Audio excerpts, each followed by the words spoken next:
Sabihin ng eklesiya, ito po ay assembly o pagtitipon. Kaya lagi natin sinasabi na ang church, hindi ito yung building, bagkos yung mga tao na nagtitipon doon sa lugar. Kaya kapag sinabi nating Church of Christ o Iglesia ni Cristo, hindi talaga building yon. Pero yung mga tao na nagtitipon para kay Christ, sa purpose ni Christ. So we talk about that the Baptist Church, it is the church that the Lord Jesus Christ built, hindi dahil sa pangalan, kundi dahil sa pagkakakilanlan or identity.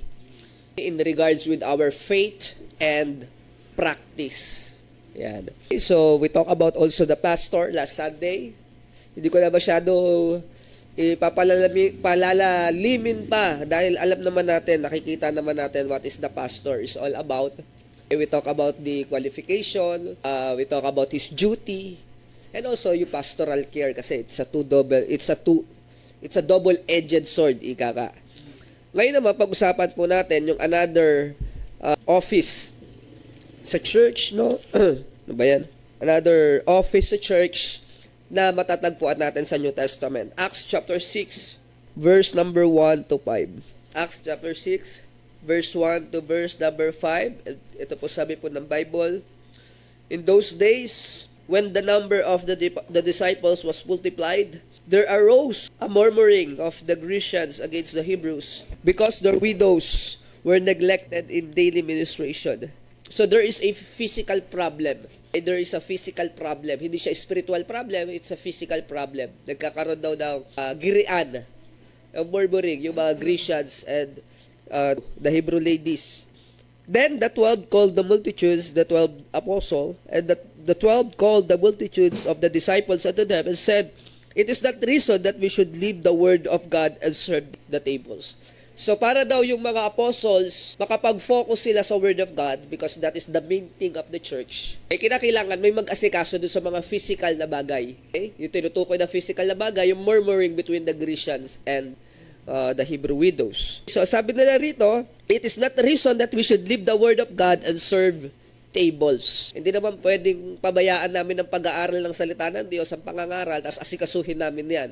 Kaya, on verse number 3, wherefore, brethren, ang naisip nila, wherefore, brethren, look ye out among you, tumingin kayo dyan sa inyo, sa inyo, in our congregation, 7 men of honest report, full of the Holy Ghost and wisdom, whom we may appoint over this business. Okay? But we will give ourselves continually to prayer and to the ministry of the word. Yan sabi nila. So sabi nila, tumingin kayo dyan ng 7 lalaki. Hindi ba basta 7 lalaki? Full of Holy Ghost, puspos ng banal na Espiritu.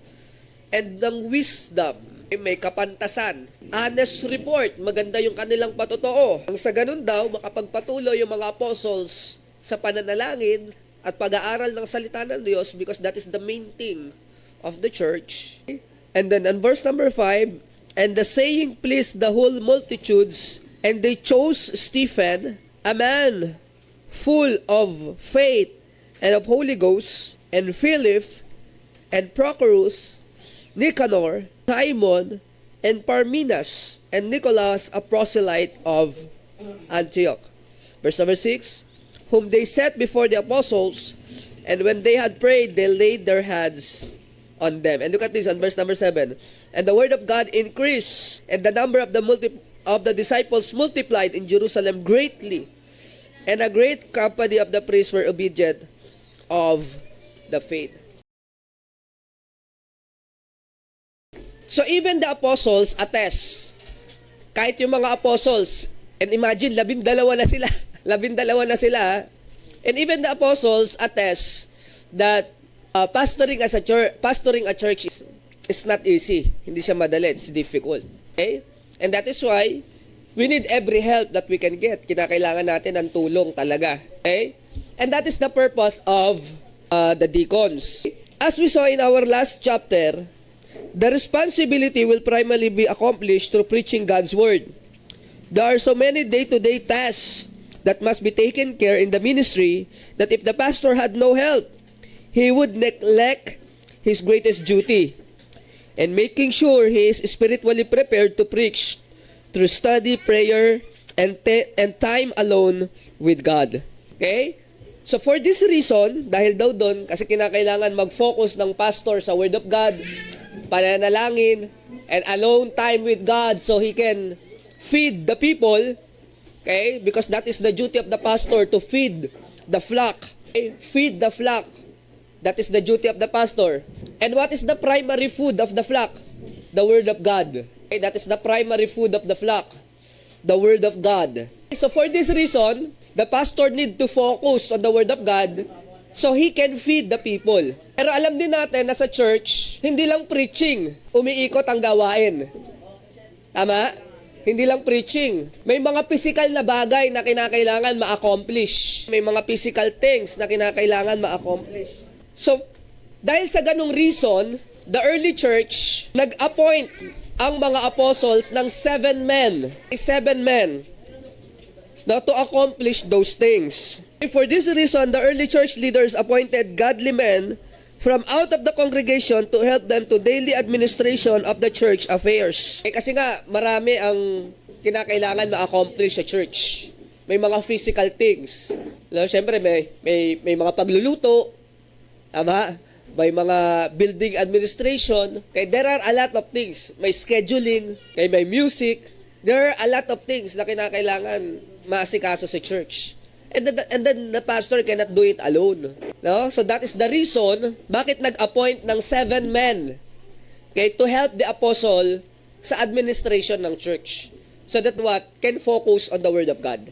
Right? What is the benefit that the apostle may focus on the Word of God? Ano kaya yung benepisyo na ang apostles ay makapag-focus sa salita ng Diyos? So when you look at verse number 7, tingnan po ninyo yung verse number 7 ng Acts chapter number 6. Nung nakapag-focus ang mga apostles sa Word of God, look at this. And the Word of God increased, and the number of the disciples multiplied in Jerusalem greatly, and a great company of the priests were obedient to the faith.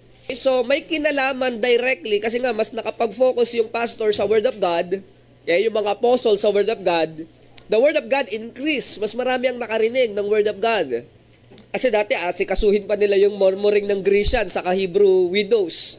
Pero ngayon, hindi na nila asikasuhin because somebody will taking care of it. Kaya may ibang nag-aasikaso doon. And then because of that, nung nag-increase ang Word of God, nag-increase din yung disciples greatly. Ganun po yun. So again, we are talking about the office of the deacons. What does it mean ng word na deacon, no, mga kapatid? Ang deacon po, mga minamahal, the very word deacon simply means servant. A servant po ang ibig sabihin ng salitang deacon or someone who minister. Yun ang ibig sabihin ng deacon. And that is why, when you look at the New Testament, the deacons are primarily the servant of the church. And of course, the assistant to the pastor. Yun ang trabaho ng mga deacons. Okay? They assist the pastor so the pastor can focus to the Word of God, while the deacons is officiating the physical things that needs to be accomplished in the church. So, he is the servant of the local congregation. In regards to service, the Lord Jesus Christ is our ultimate example of a servant. Over and over again in the New Testament, we see Him meeting the everyday needs of common people. Food, healing, money, friendship, hope, and encouragement. Acts chapter 6 verse number 3 provides the list of what the apostles were looking in their selection of the first deacons. Tingnan po natin Acts chapter 6 verse number 3. Acts chapter 6 verse number 3. Wherefore, brethren, look ye out among you 7 men of honest report, full of the Holy Ghost and wisdom, whom we may appoint over this business. So, ang hinahanap nila, yung puspos ng banal na espiritu, puspos ng wisdom, a man of honest and good report. Ibig sabihin, meron siyang maayos at magandang patotoo. Okay? Primarily, yun ang hinahanap ng mga apostles. So, being a deacon is not really for everybody. May hinahanap tayo, katulad nung hinahanap ng mga apostles. Okay? Full of wisdom, full of the Holy Ghost, and a man of good report or honest report. Notice the following characteristic of this man. Number 1, ito daw yung characteristic ng mga tao. Number 1, They have a godly influence. They have a godly influence. Makadiyos yung kanilang influensya. Makadiyos yung kanilang patotoo. The apostle instructed the church, look ye among you. Okay, the men chosen are already exerted a godly influence that was noticed in the church. Therefore, they were given the position of church leadership. So, ang hinahanap nila ng mga kapatid, hindi yung stranger sa kanila. Kaya nga, sabi ng mga apostles, look ye among you. Maghanap na kayo dyan. Ibig sabihin, yung mga nakita ng mga tao, ito na yung mga visible na mga men of the church, nakitang-kita na yung kanilang godly influence. Di ba? Ibig sabihin, hindi sila naghanap ng novice. Hindi sila naghanap basta maka-appoint na lang tayo. Ayan, i-appoint na lang natin. O kaya, hindi nila sinabi, hindi, ito anak to ni pastor. Ito na lang ang i-appoint natin, anak naman niya ni pastor. Hindi. Ang hinanap nila, look ye among you. Yung meron ng visible na godly influence. Okay? Recognizable sila ng congregation. Ay, itong lalaki na ito, maayos ang patotoo na ito. Dapat ito maging deacon. So, ganun ang hinahanap nila.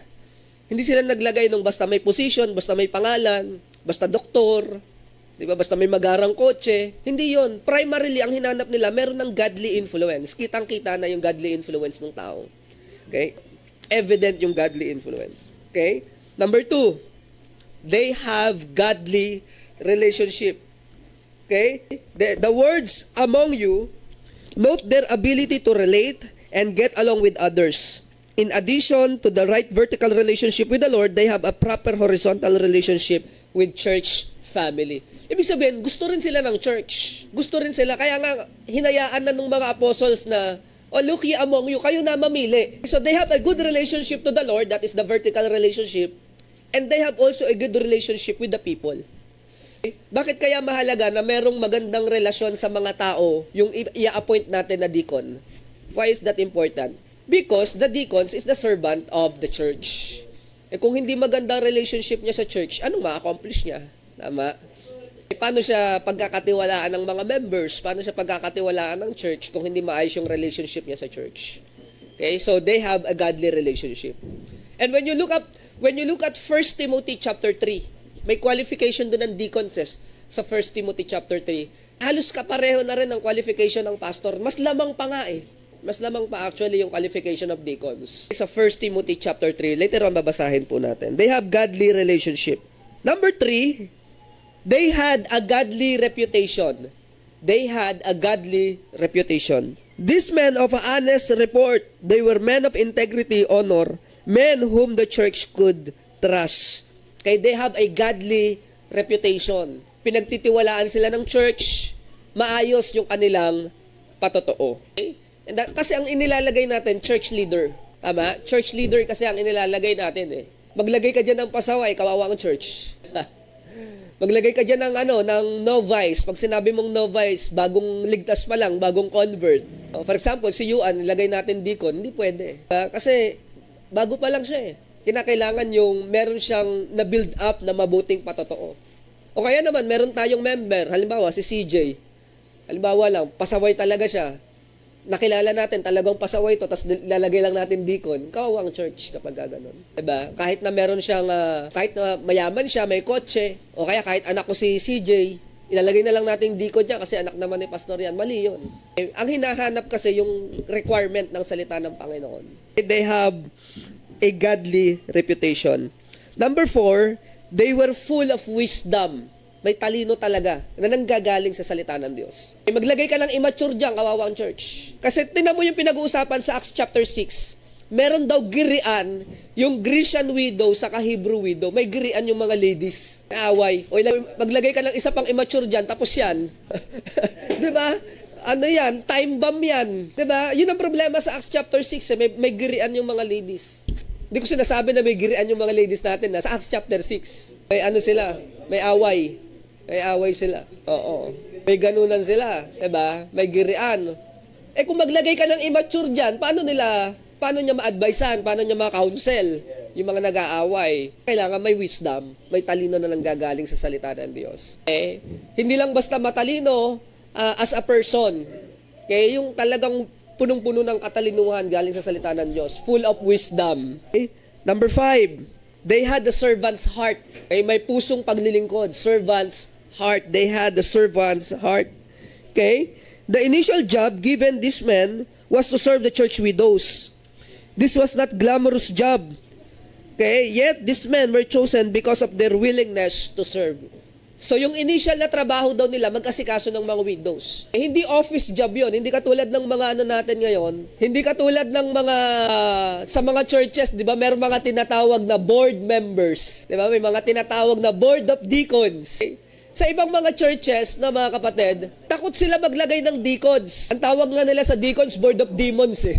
No, yun ang tawag nila kasi sila natatakot yung pastor sa deacons. Pero wala naman tayong ano diyan kasi nasa salita ng Diyos eh. Nasa word of God yan eh. Kaya nga itinuturo natin ngayon. Para sooner or later, we can also appoint deacons. Bakit ka mag-a-appoint ng deacons, kapatid? Nakita niyo sa Acts chapter 6, what happened? The word of God increased and the number of the disciples multiplied. Why? Because they appointed deacons to administer yung mga physical affairs ng church. So the apostles can focus on the word of God and prayer and the spiritual feeding of the people. They had a servant's heart. Okay? They were men of faith. They were men of faith.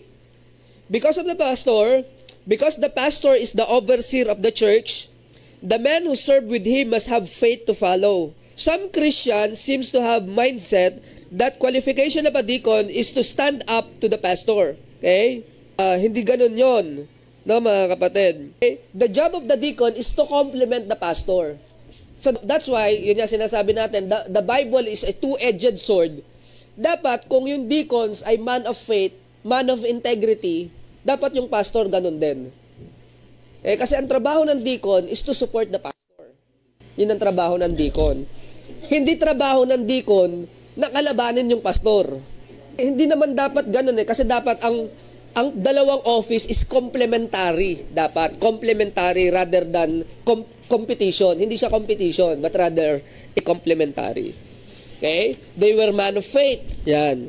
And lastly, yung binanggit din po dyan, they were full of the Holy Ghost. Puspos ng banal na Espiritu. Pag sinabi mong puspos, you are controlled by the Holy Spirit of God. Controlled. The Holy Spirit of God predominates the person's life. Kaya hindi siya puspos ng alak, hindi siya puspos ng kakarnalan, puspos ng banal na Espiritu. When you say puspos, controlled. Okay? He was predominantly controlled by the Spirit of God. So these are the initial qualification na hinahanap natin sa deacon as outlined in Acts chapter number 6. Okay? Sa mga susunod na chapter, makikita natin yung buhay ni Stephen sa mga susunod na chapter. And you know who Stephen is, di ba? Si Stephen, hindi siya tumagal sa pagiging deacon eh. Bakit? Pinatay siya kaagad. Pinatay siya kaagad eh. Hindi siya tumagal sa kanyang office of the deacon. Pero when you look at the life of Stephen, makakakita po tayo ng iba't ibang mga characteristics. Heto po iyon. Number 1, Stephen was a man of faith. Okay, just to give you an idea, anong hinahanap natin sa deacon? Okay, Stephen was a man of faith. Number 2, Stephen was a man of power. Okay, when you say power, it comes from the Holy Spirit. It comes from the Word. Okay, hindi power na mayabang, hindi power na arrogant. Okay? Wag tayong ma-confuse sa salitang power and arrogance. Baka akalain natin kapag sinabi kasi ni pastor, yung deacon daw man of power. Okay, tapos ma-confuse tayo kapag malakas magsalita, man of power na. Hindi po. Iba yung malakas magsalita, iba din yung powerful sa kanyang patotoo at pagsasalita. It's different. Iba rin yung arrogante. Baka ma-confuse tayo sa pagiging arrogante at pagiging powerful. Okay? He is a man of power. Yung power na nanggagaling sa Panginoon at sa kanyang espiritu. He was filled with the Word. Number 3. He was filled with the Word. Puspos siya ng salita ng Diyos. Nalala nyo si Stephen nung binabato siya ng buhay? Bago siya batuhin ng buhay, nag-preach pa siya about the life of Moses. Okay? About the life of the Israel in the wilderness. Nag-preach pa siya, nangaral pa siya. He was full of the Word of God. He faced spiritual opposition. Laban, may opposition. Why? Ganun talaga kapag naninindigan ka sa salita ng Diyos. There is always an opposition. He had grace under pressure. Grace under pressure. Nung binabato siya ng buhay, anong sabi niya? Lord, patawarin niyo po sila. Yun ang sabi ni Stephen, Lord, wag mo po nawang idagdag ito sa kasalanan nila. Something like that. He was grace under pressure. And lastly, he displays the presence of Christ. He is really a representative of the Lord Jesus Christ. Even in opposition, even in persecution. Kahit binabato siya ng buhay, hindi siya lumaban, hindi siya nagmura, hindi siya gumante, hindi siya nanakit, kaya hindi siya nangatwiran. Kaya he displays the very presence of Christ. So that's it for the office of the deacons. Before we move on with the qualification of the deacons, any question? Meron po ba kayong tanong? Any question before we move on in another set of our study? Any question? Meron po ba? Any question? Okay, again, ang pinag-uusapan po natin, ecclesiology, doctrine of the church. Ngayon po, nandirito na tayo sa church officers. Church officers.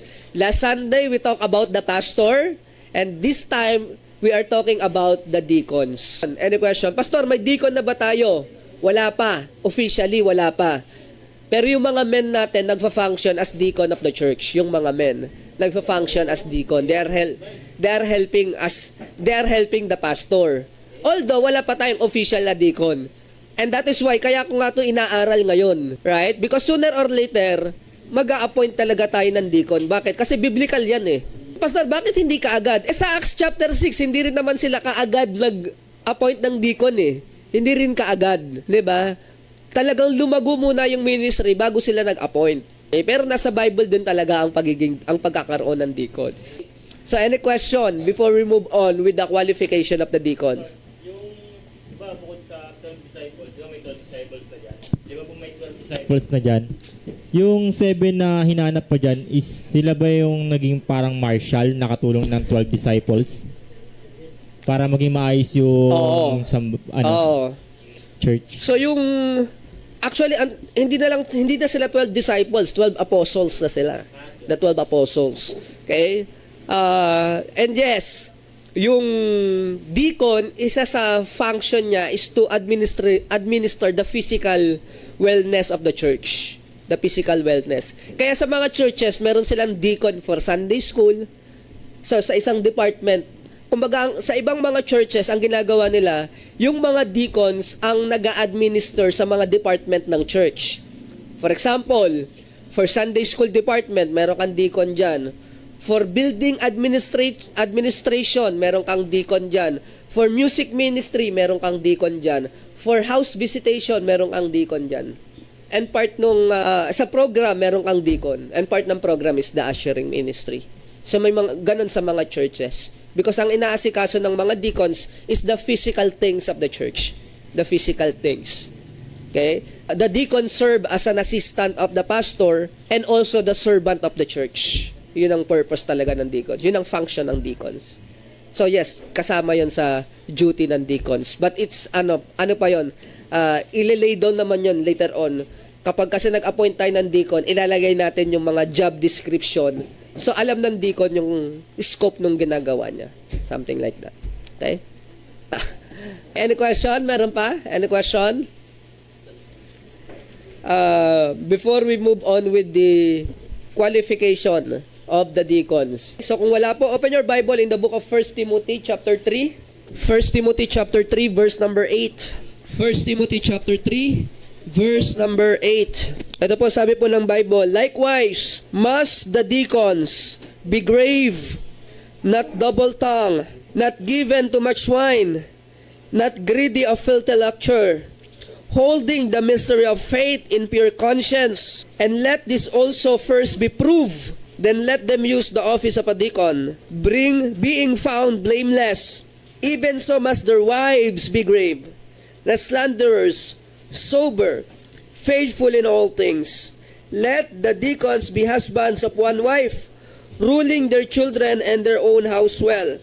For they that have used the office of the deacon will purchase to themselves a good degree and a great boldness in the faith which is in Christ Jesus. So that is the qualification of the deacons. So kung makikita po ninyo, 1 Timothy chapter 3, is the qualification of the church leaders. Okay, yung unang mga verses, it talks about the quality or qualification of the pastor. And then from verse number 8 to verse number 12, it lists the qualification of the deacons. So kung mapapansin po ninyo, parang pareho lang. Yes, parang pareho lang talaga.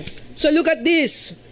If you needed to employ someone, what qualification would you look for? Experience, training, skill, teachability? Really, the necessary qualification will depend on the job at hand. The more crucial the job, the more stringent the qualification. The office of a deacon is a holy office, one of the two biblically established offices in the church. Because of this sanctity, God's requirement for deacons are high. So, tayo nga, pag naghahanap tayo ng employee, di ba, kung meron kang business, naghahanap ka ng employee, syempre, merong qualification. At kapag mas mataas yung position, mas mataas yung qualification. Tama po ba? Kaya ganoon naman kasi talaga eh. Bakit? Kasi meron kang goal eh. Kaya may function na kinakailangan ma-accomplish. Di ba? May duty, may job na kinakailangan matapos. Kaya kapag tayo nag-join ng employee, we are looking for qualification. Hindi ano yon, no, mga kapatid? Hindi discrimination yun. Dinidiscriminate nyo yung mga hindi nakatapos. Hindi discrimination yun. It's common sense. Diba? It's just common sense. And ganun din sa office ng deacons. And also the office of the pastor, kapatid. For church leader. Kaya hindi tayo naglalagay ng basta-basta. You are looking for somebody that can fulfill the office. Eh, pastor, may biyaya naman ng Panginoon. Yes! May biyaya ang Panginoon, kapatid. But it doesn't mean na maglalagay ka ng pinakabata, yung talagang walang alam, o kaya hindi maayos yung patotoo, karnal, ilalagay mo dyan, tapos sasabihin natin, may biyaya naman ng Diyos. That's ridiculous, diba? May biyaya talaga ang Panginoon. Bakit? Kasi kahit yung mga tao na may qualification, hindi naman perfect yan eh. Tama? Kahit nga yung pastor, hindi naman perfect yan eh.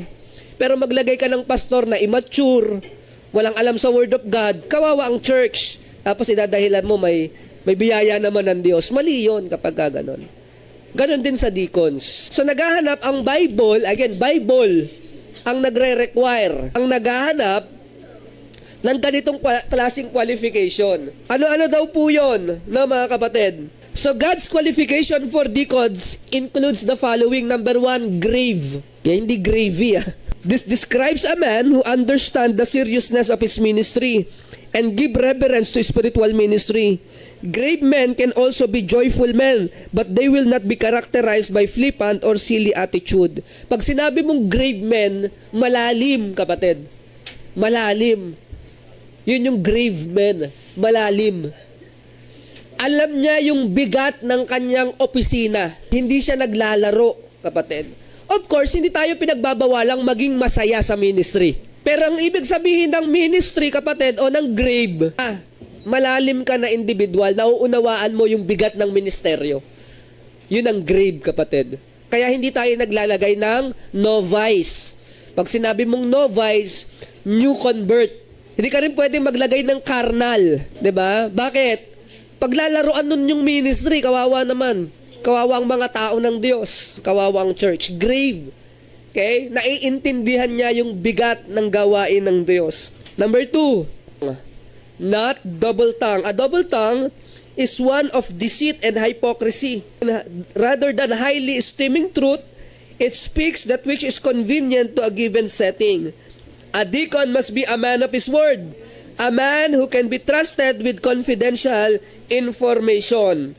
A double tongue also implies gossiping, backbiting, undermining, or holding grudges. This greatly hinder the work of God and disqualify a man from the office of deacons. So pag sinabi mong double tongue, sinungaling, manloloko, iba yung sinasabi pag nakaharap, iba yung sinasabi pag nakatalikod, that is double tongue. Kay gossiping, chismoso, okay? Yes, backstabbing, yun ang ibig sabihin ng double tongue. Hindi, dapat ang deacon, you are a man of your word. Oo, you are a man of your word. Totoo ka sa sinasabi mo, you are a man of your word. Number 3, not given much wine. Not given much wine. Deacon should be especially careful to abstain from harmful substances that would tend weaken the testimony of the church. So pag sinabi mong not too much wine, hindi lang talaga basta wine, kapatid. Hindi lang basta wine, kundi any harmful substances. O pastor, wala namang sinabing bawal magshabu eh. Obviously, kasama yun doon. Diba? Wala pa naman kasing shabu dun sa Bible nung unang panahon. Obviously, kasama yun doon. So, lahat ng mga harmful substances, the deacon should abstain. Everybody actually should abstain, but especially the deacons and the pastor. Okay, should abstain from any harmful substances. Pastor, wala naman nakalagay sa Bible na bawal mag-vape. Siyempre, walang nakalagay dahil kailan lang naman na-imbento yan. Diba? But abstain from that. Okay? This would include the use of intoxicating liquor, drugs, tobacco. They should never bring disrepute on the church through sinful addiction or association. Number 4, not greedy of filthy lucre. Not greedy of filthy lucre. Proverbs warns of the danger of leadership who will be bribed or alter their conviction for personal gain. Greed twists minds and hinders sound judgment. A deacon controlled by love of money can promote a competitive, mercenary-like spirit in the church. So pag sinabing not greedy of filthy lucre, hindi ka makalayaw, hindi ka greedy, hindi ka nababribe. O deacon, ako kampihan mo, o ito 500, kampihan mo ko ha. So imagine yung laban ng Grecian woman sa Hebrew woman. Kapag binigyan naglagay si Deacon, ako kampihan mo. Hindi pwedeng yung mga deacons and even the pastor na mga kapatid, hindi pwede na kapag nalagyan tayo ng pera, nababago yung conviction natin. No, hindi pwedeng ganon. You are not greedy of filthy lucre. Okay? And also, kung hindi ka greedy of filthy lucre, hindi ka greedy sa kayamanan, anong kabaliktaran nun? The deacon should also be the number 1 givers of the church. Okay? Hindi ibig sabihin ng givers yung mas malaki yung binibigay. Hindi, dapat generous ka. Wala naman sa amount yan pero it's our lifestyle to contribute. Ganun ang mga deacons. You are not greedy of filthy lucre, but you are a generous giver. Okay? Ano na? Anong number na? 1, 2, 3, 5. Number 5. Holding the mystery of faith in pure conscience. Holding the mystery of faith. And what is the mystery of faith? The mystery of faith is referring to the gospel of Jesus Christ. The deacons who hold the gospel in pure conscience is a man who has a clear grasp on biblical truth and consistently passes it on to others. He is both a student and a teacher of the scripture. So when we say deacons, kapatid, kaya nga dapat ang mga deacons, preacher din talaga, holding the mystery of the gospel. Hindi ka lang basta estudyante ng Word of God, you are also a preacher of the Word of God. Next, prove. Prove. Number 6, prove. The office of a deacon should not be treated as a position of discipleship. The requirements given for deacon should already be established in man's life before he was appointed to the office. Prove. Napatunayan na. So sabi rito, yung opisina ng deacons, huwag mong gamitin para sa discipleship. Dapat ang ilalagay mo sa office ng deacon, yung prove na, yung may napatunayan na. Ganon din sa pastor. Bakit kaya ganon na mga kapatid? Bakit kaya ganon? Paano, pastor, baka pwede nating ilagay yan para tingnan lang natin para maging faithful siya. No, pastor, gawin natin deacon si kapatid para maging faithful siya. Hindi po pwede yon. Kinakailangan, faithful muna siya bago siya ilagay sa opisina ng deacons. Bakit? Kasi nga, pamumunuan mo yung church, i-administer mo yung pangangailangan ng iglesia. Church leadership yung ating pinag-uusapan So, it must be proved. Kapatid. Blameless. What is the word blameless? Okay? Blameless simply means, okay, pag sinabi mong blameless, hindi ibig sabihin na sinless, kapatid, na iba yung blameless, iba yung sinless. Yung sinless. Pag sinabi mo lang blameless, meron siyang maayos na patotoo. Okay? Yung maayos yung kanyang testimony. Yung sa kanyang unang tingin mo sa kanya, maayos siya. Maganda yung kanyang patotoo, no, mga kapatid. Blameless. Even so, their wives, pati yung asawa ng mga deacons. Bakit kinakailangan na maayos yung mga asawa ng mga deacons? Kasi it's prove your leadership unto your home. Ganon din sa pastor, hindi ba kinakailangan maayos din asawa ng pastor? Kasi it proves your leadership at your home. How can you take care of the church of God if you cannot take care of your own house? The husband of one wife. Ibig sabihin, hindi siya cheater. He is faithful to his wife. Hindi ka pwedeng maglagay ng deacon na cheater sa kanyang asawa. Hindi pwede. A husband of one wife. Ruling their children and their own house as well. Again, he is a good provider, a good father to his children. Faithful in all things. Although specifically applied to deacon's life, this praise some of all the qualification of both the deacon and his wife. They should be a solid Christian, faithful to the Lord and their church. They are faithful in all things. Faithful in attendance, faithful in giving, faithful in contributing, faithful in the activities, faithful in everything, kapatid. Faithful. So it sums up the qualification of the deacons. Faithful in everything. Hindi pwedeng tamad si deacon. Hindi rin pwedeng tamad si pastor. We should be faithful in everything, no, mga kapatid. Hindi pwedeng seasonal lang. Pag sinabi mong seasonal, ngayon nandirito, next wala. Nandirito, wala. Nandirito, wala. Yun yung seasonal. Hindi ka consistent. We have to be faithful in everything. Faithful in Christ. Look at this. And that is why on verse number 13, for they that have used the office of the deacon will purchase to themselves a good degree and a great boldness in faith which is in Christ Jesus. The high qualification for deacons points to the facts that testimony counts. People closely observe church leadership and will seldom rise to a higher level of spiritual maturity. No one has reached a plateau of perfection, but deacons should maintain a blameless testimony and obvious heart for growth and grace.